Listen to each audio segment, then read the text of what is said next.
Sir Ernst s'enfonce toujours plus au sud dans les canaux de Patagonie.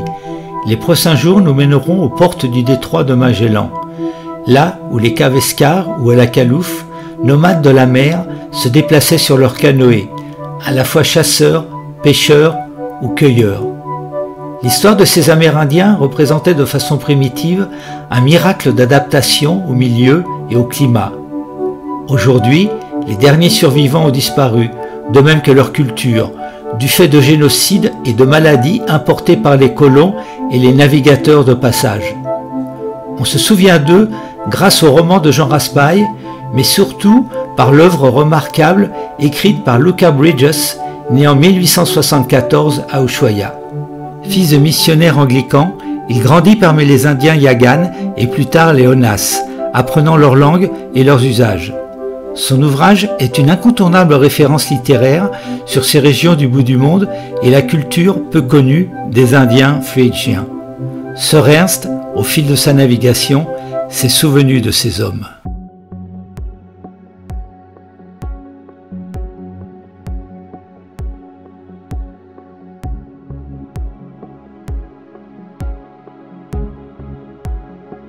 Ce 19 décembre, nous quittons l'île de Madre de Dios pour emprunter le canal Andrés, puis le canal Pitt.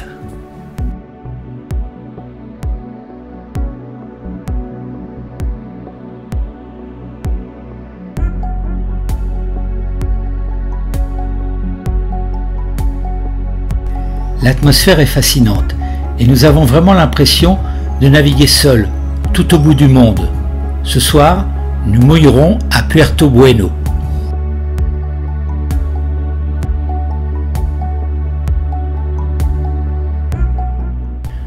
Ce 20 décembre, nous espérons une amélioration du temps pour le mouillage prévu à Puerto Men. L'amélioration des conditions météo escomptées est bien présente. Les manœuvres d'amarrage sont bien rodées et celles-ci terminées, nous descendons à terre, fascinés par cette nature vierge, humide et ensorceleuse.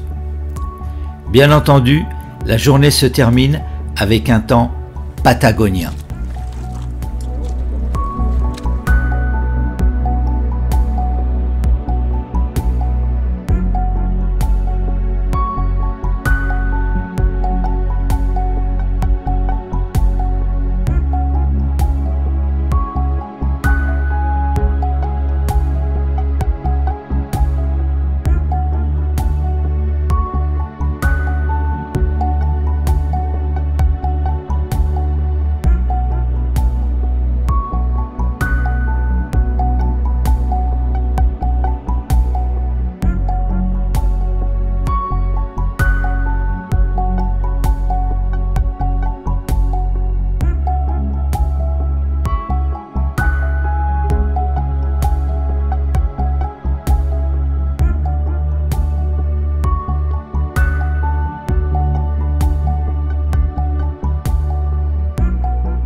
Nous empruntons les 96 milles du canal Smith qui nous conduiront à la caleta Teokita, juste à l'entrée du détroit de Magellan.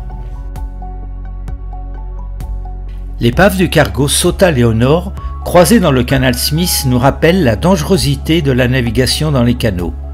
Ce navire, construit initialement pour l'US Navy comme transport de troupes et baptisé alors Riverside, a servi durant la Seconde Guerre mondiale, dans le Pacifique. Vendu ensuite plusieurs fois, il reliait Buenos Aires à Valparaiso lorsqu'il heurta un récif le 31 mars 1968, suite à une erreur de navigation et bien qu'un pilote chilien fût à bord. Les 51 membres d'équipage et les 7 passagers furent sauvés par un remorqueur. Nous l'avions repéré sur le guide nautique italien Patagonie et Terre de Feu, la Bible incontournable pour qui navigue dans les canaux. Pour rien au monde, nous ne voulions manquer le mouillage à la caleta Teokita.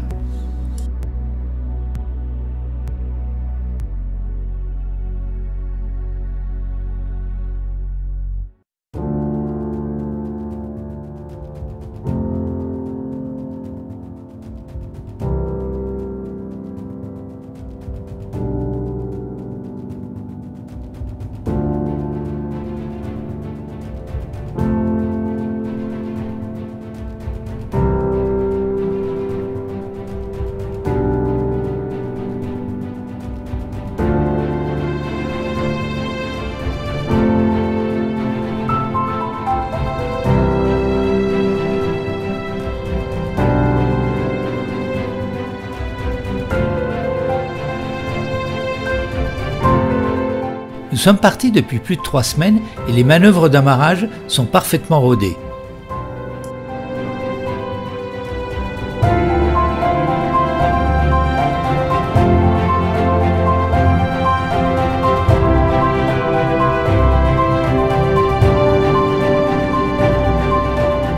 Qu'est-ce que t'en penses?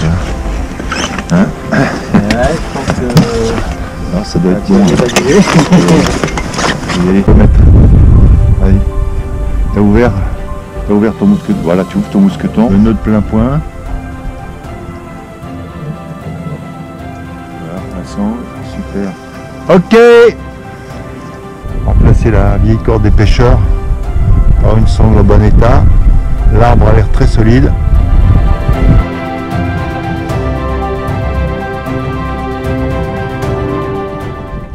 Bon Philippe, qu'est-ce que tu penses de cette caleta? Très joli, très belle approche. Un endroit, un passage super étroit.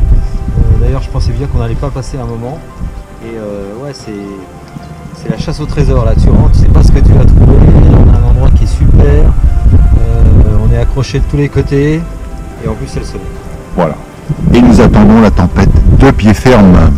Attends, surtout le patron qui est en train de s'habiller, de se faire beau pour descendre à la plage. Il est un peu long le patron. Hein. Ouais. Ouais. Hein, ça sera dans le film. Ça.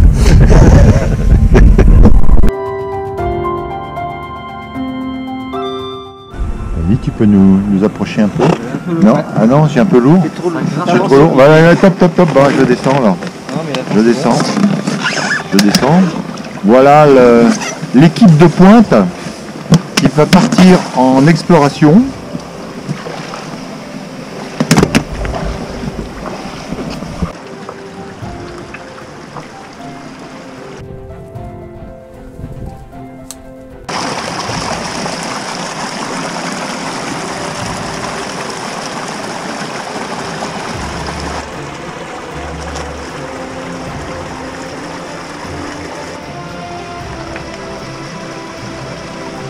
Alors les garçons, on ne regrette pas la machine à laver de la maison?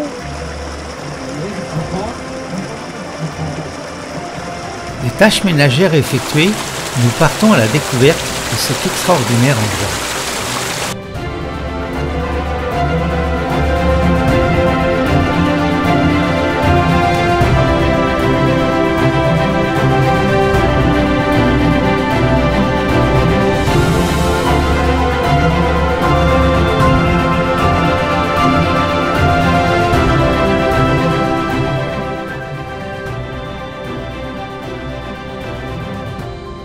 Demain, nous rentrerons dans le détroit de Magellan. Après avoir contourné le sud-ouest de la Patagonie, le canal Beagle nous mènera vers Puerto Williams, terme de notre périple. Mais ce soir, nous ressentons la puissance de cette Patagonie, si bien illustrée par le poème de Mireille. Récit d'une terre solitaire. Perdu dans les solitudes du Grand Sud, berceau rude, peuplé d'incertitudes, je suis le pays de l'ombre et de la lumière, des forêts sombres et des larges rivières. Je suis l'oiseau et le nuage évanescent. J'ouvre en grand les portes des vents violents et mes voix répondent à celles de l'océan. Dans mes bras dorment des havres de paix, quand sur ma tête crient des flux déchaînés. Mes sommets de citadelles portent le ciel. Partout, la vie se résume à l'essentiel. Sous mes pieds, des torrents coulent, tourbillonnent. Dans mes entrailles, des gouffres me sillonnent, archives de mon histoire millénaire, équilibre fragile et éphémère. Je me pars souvent d'un grand manteau blanc, incandescent dans des soleils couchants. Mes journées rayonnent dans de vifs éclats, ou bien frissonnent dans de gris frimas. Je vis d'un rythme calme, endurant et lent.